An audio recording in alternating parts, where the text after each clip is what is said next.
Hey you guys, all right, so I wasn't going to do a video about this because I'm just making a little do-it-yourself Valentine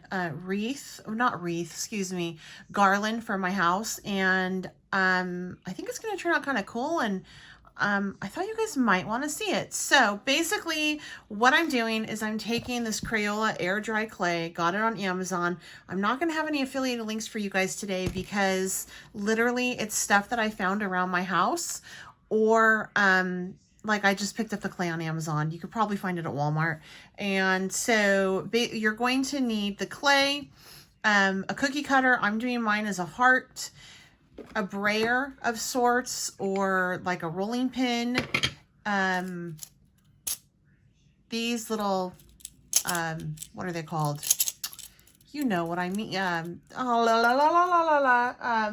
Bobby pins. Goodness graciousness, I'm out of my mind.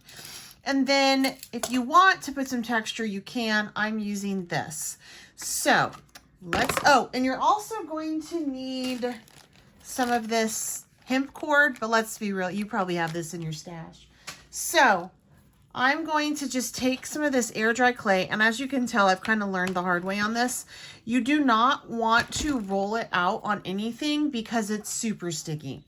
So I'm just taking it and getting it, and I don't want it real thin. I need there to be like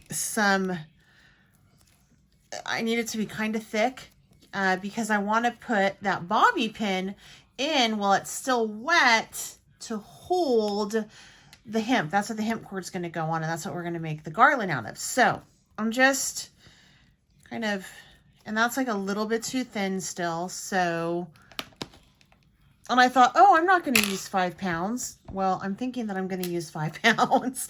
I was thinking that I wanted there to be like 12 hearts, but now I'm thinking that I might need to do less because they're going to be heavy.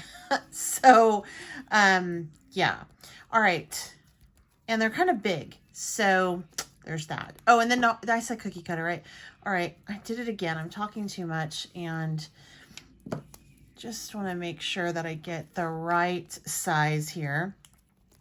Oh, and then so I'm going to do this first. And then if you have like a glaze or something, I would recommend that for this as well, just because it's going to bring out that really cool like textures and cracks and things like that. So do you see what I did? How I put it all together in my hand, flattened it out. And then when I was ready to push this in and create my heart, that's when I put it down and I just put the cookie cutter right in it right away. So you just don't want to really do much on this because it sticks and then it ruins your heart. All right, so once that comes out, I'm going to take one of my bobby pins and I'm just going to push it through the top like so. And if it comes out the back, it's totally fine. I'm going to leave about that much space because I'm going to imprint this on here, and I'll show you how. But if it came out the back, it's no sweat. You just go ahead and put more clay back there to seal it up. All right, so from here, I'm going to take this, put it over on my prepared cookie sheet, which I did with parchment paper because I just do not want this to possibly stick on my cookie sheet. All right, so I'm going to put this here, and you can leave this to dry. I think that would be really cute. But I'm taking this little heart doily that I got in a click kit recently, and I'm just using it to imprint. And this is where I'm going to use my brayer, and I'm just going to kind of brayer that image in. It also slightly flattens out your heart, so you will have to make sure that you check this when you're done. I was pushing this to like this level, this depth, making it like that height. And then when I went and brayered it out, it flattened out so much that I had to pull it up because it was just a little nub. So even though it may not seem like you're brayering it out much and it's not like adding much, like flattening it out, it really is. So just keep that in mind. All right, so let's go ahead and take that off, and now that one is done. And this is supposed to be like kind of a rustic-y type feel on it. I love that it's not perfect. I wouldn't want it perfect. If I did, I would buy it. So I'm kind of going for this feel here. All right, so once you get as many of these done as you want, you're going to let it sit out for 2 to 3 days and then pop it in the oven at 250 for about an hour just to make sure it's completely dried out. It took 2 days of sitting out just on that parchment cover cookie sheet, and then 5 hours in a 235-degree oven that I put in cold, preheated it with these in the oven, and then turned it off after 5 hours and let it cool down naturally for these babies to finally dry out and get ready to be sealed.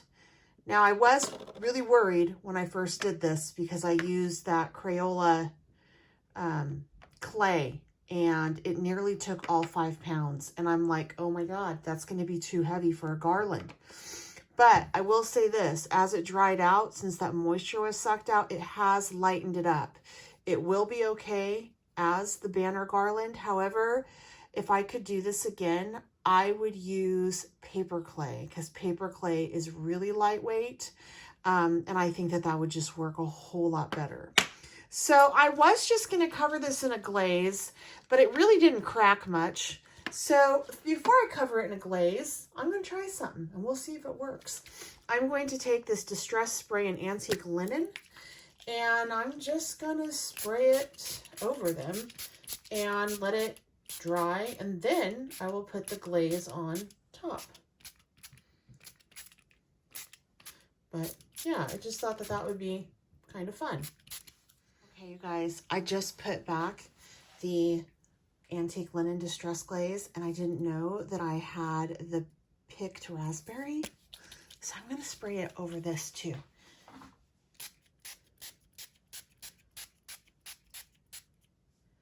And then I'm just going to spray with a little bit of water, maybe to get it to kind of blend.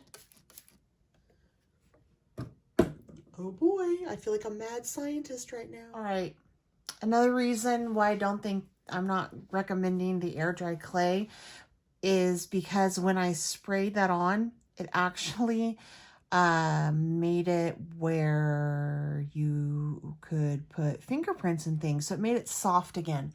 Again, if you guys want to do this, definitely get paper glaze.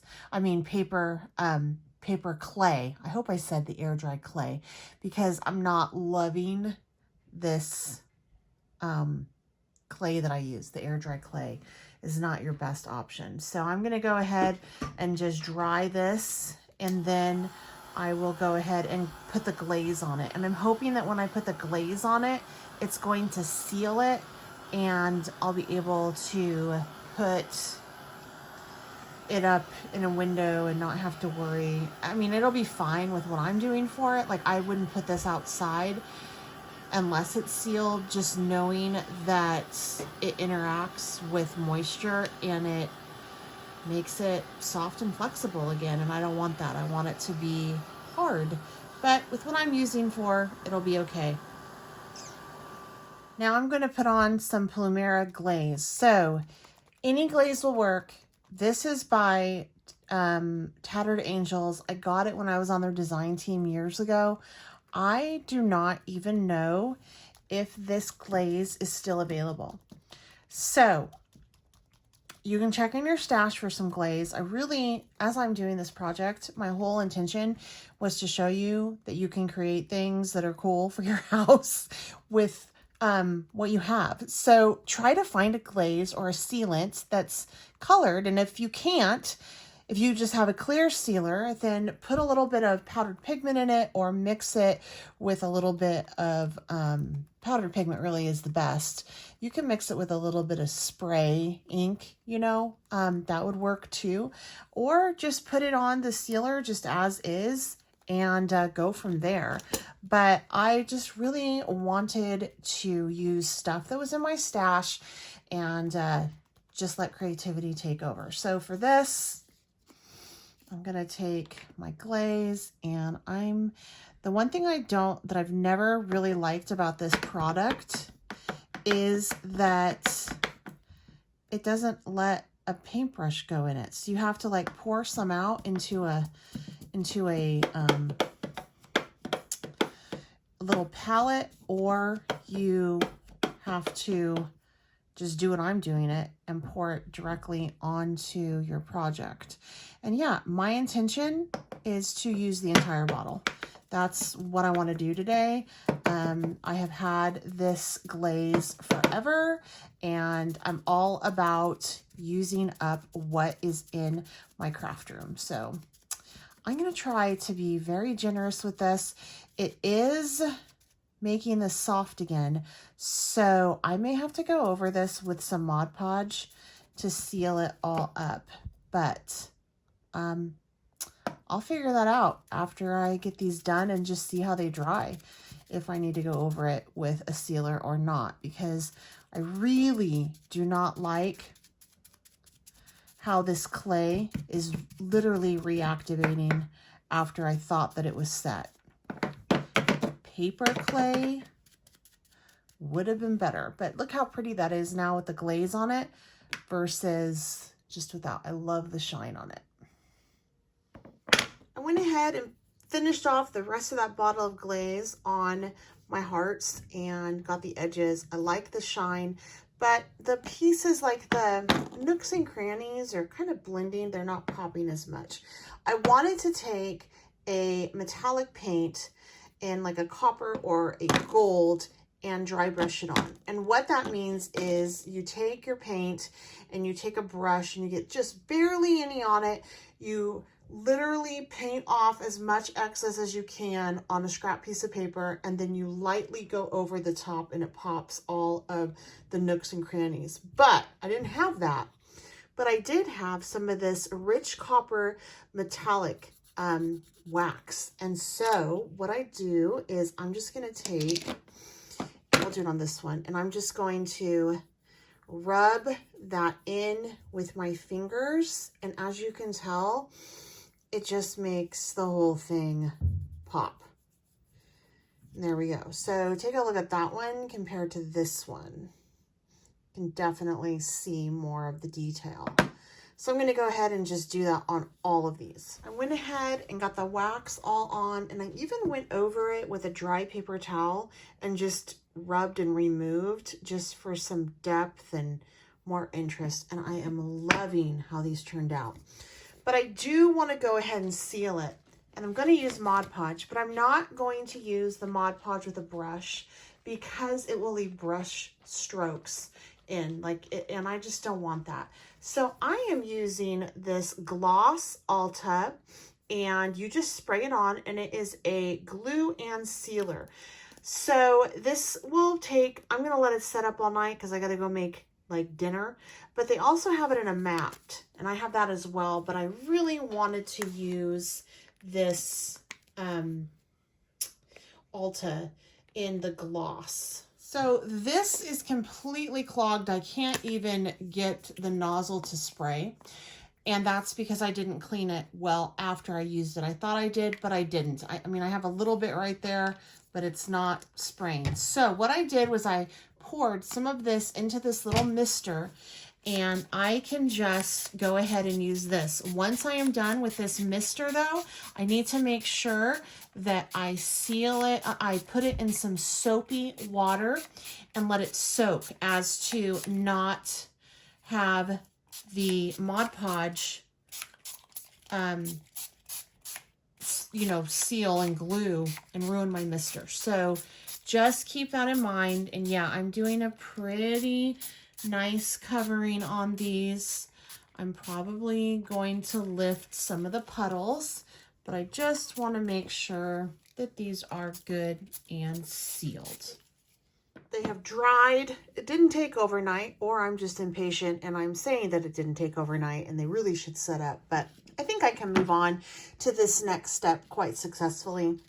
You're just going to take some hemp cord or twine that you have in your stash, and we are going to make the last step of our banner.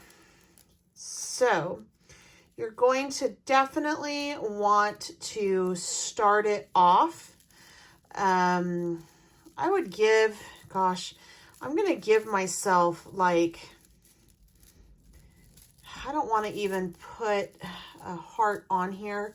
until probably I have about 10 inches of twine.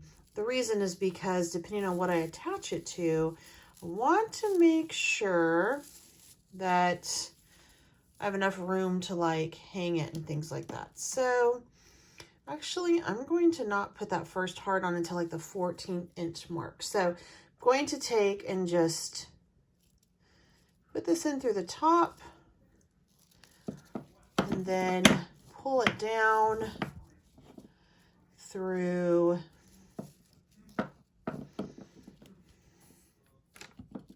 it's about a good length, 14, and then knot it because I don't want this to move. Actually, I need to pull this even more farther down. So you're going to want to pull it. So you're going to want to kind of figure out how far you want these guys from each other. So I know that I want the tail on each end to be 14 inches. And I'm thinking that between them, I'm going to want about 6 inches.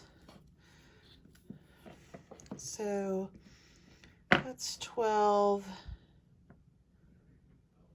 Yeah, that's pretty good. 8 inches from bottom to here, I think is nice. So I'm going to want to just take and definitely undo all the twine so that I am starting at the end and working my way to the beginning. If that makes any sense at all. So I'm just going to move this on down because I want to knot it as I go.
You know, I know there's someone out there that's going, oh my God, that girl needs help because there is an easier way. So tell me your easier way, please. I don't claim to know it all. I'm just trying to make something cute. It'll be cute. I may just take a little longer to get there than some of you guys would. Please excuse the shaky camera right now, but I wanted to show you the finished results in the light. So this had a night to dry, and I really like how they look. I think that they're super cute. However, I do not recommend the clay by Crayola, it's just too heavy. This banner is heavy, and I wanted to originally drape it over my plantation shutters, but it would literally break them. And so I was like, okay, well, I'll drape it over this picture, and it literally pulled the picture off the wall. So I ended up having to put nails in the wall to hold it. If you want to try this, I definitely recommend a paper clay. I also think that a paper clay would dry really nice. I wish that there were some cracks in these, but there's no cracks. And so that's, that's okay though. I think that it's cute, and I mean, I definitely like it. It's just I learned a lot through the process. So if you haven't subscribed to my channel, I certainly hope that you do so. If you have any questions or comments, make sure that you leave them down below. If you like this video, make sure you give it a thumbs up. Feel free to share it with anybody you think would enjoy it. And click that little notification bell so you know when I have a new video coming out. Until next time, I'm Betsy Golden.